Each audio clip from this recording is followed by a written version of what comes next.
Olá, povo de Deus. Domingo, 1º de janeiro de 2023, Santa Maria, Mãe de Deus, segunda semana de Natal. A nossa reflexão de hoje é a partir de Números 6, de 22 a 27, Gálatas 4, de 4 a 7, Lucas 2, 16 a 21. O Senhor falou a Moisés, dizendo: Fala a Arão e a seus filhos. Ao abençoar os filhos de Israel, dizei-lhes: O Senhor te abençoe e te guarde. O Senhor faça brilhar sobre ti a sua face e se compadeça de ti. O Senhor volte para ti o seu rosto e te dê a paz.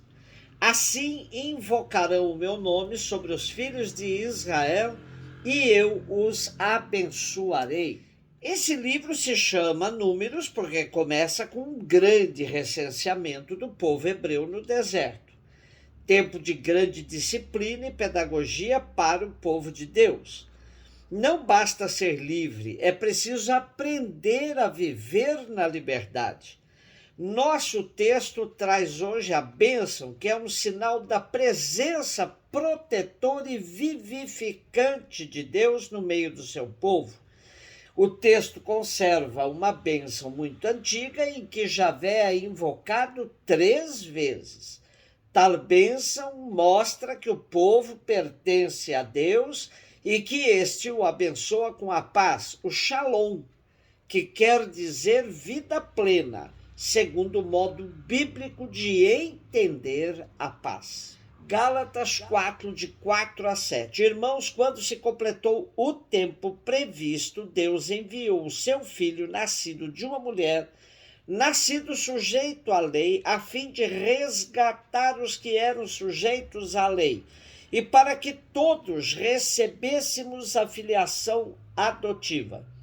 E porque sois filhos, Deus enviou aos nossos corações o Espírito do seu Filho que clama: Abá, ó Pai.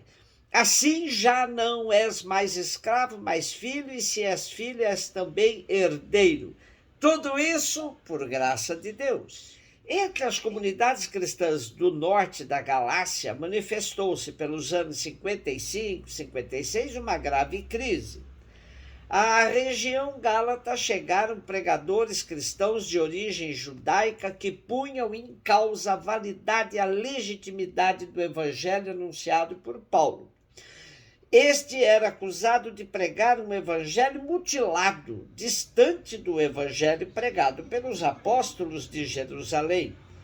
Para estes pregadores judaizantes, a fé em Cristo devia ser complementada pelo cumprimento rigoroso da lei de Moisés, nomeadamente pelo rito da circuncisão.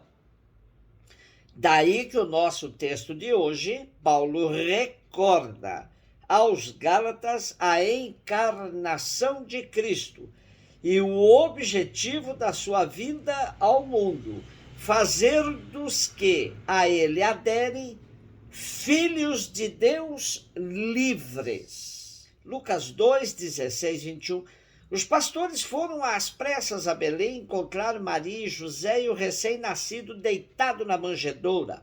Tendo-o visto, contaram o que lhes fora dito sobre o menino, e todos os que ouviram os pastores ficaram maravilhados com aquilo que contavam. Quanto a Maria, guardava todos estes fatos e meditava sobre eles em seu coração. Os pastores voltaram, glorificando, louvando a Deus por tudo que tinham visto e ouvido, conforme lhes tinha sido dito. Quando se completaram os 8 dias para a circuncisão do menino, deram-lhe o nome de Jesus, como fora chamado pelo anjo antes de ser concebido. Temos hoje a continuação do texto que lemos na noite de Natal, onde o anjo anunciou aos pastores o nascimento de Jesus, dando-lhes como sinal um menino deitado numa manjedoura. Os pastores eram considerados como um grupo marginal na sociedade da época, acusados de se aproveitar das ovelhas, de usar pastagens que não lhes pertenciam e de viverem mesmo como marginais. Porém, o mais grave é que eles não tinham possibilidade de cumprir todas as exigências da lei. Essa descrição deixa claro que Lucas não tinha intenção de fazer crônica das visitas que o menino Jesus e seus pais tiveram, mas destacar que a Boa Nova tinha endereço certo: os pobres e marginalizados. Por trás deste relato simples e cheio de ternura, Lucas nos dá o ponto alto da revelação. O Salvador armou sua tenda entre os pobres. Seu nome é Jesus, e isto significa Deus salva. Vejamos que é interessante a narrativa de Lucas, que destaca que os pastores foram apressadamente em busca do sinal dado pelo anjo.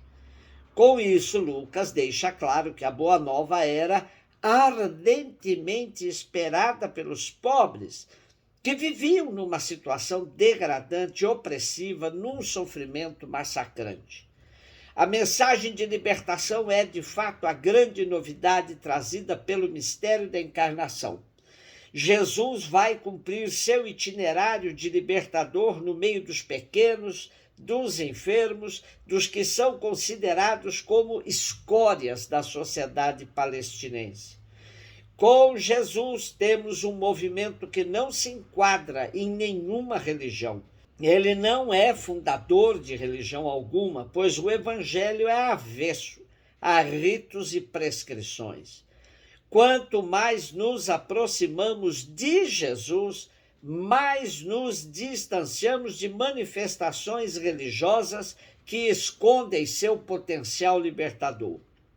A reação dos pastores é também significativa.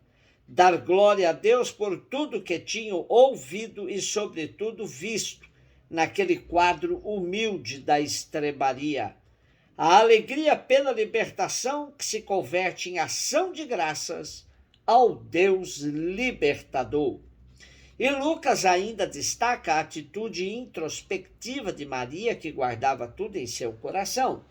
Na verdade, essa postura vai lhe ser profundamente oportuna para poder suportar tudo o que vai acontecer na trajetória de seu filho.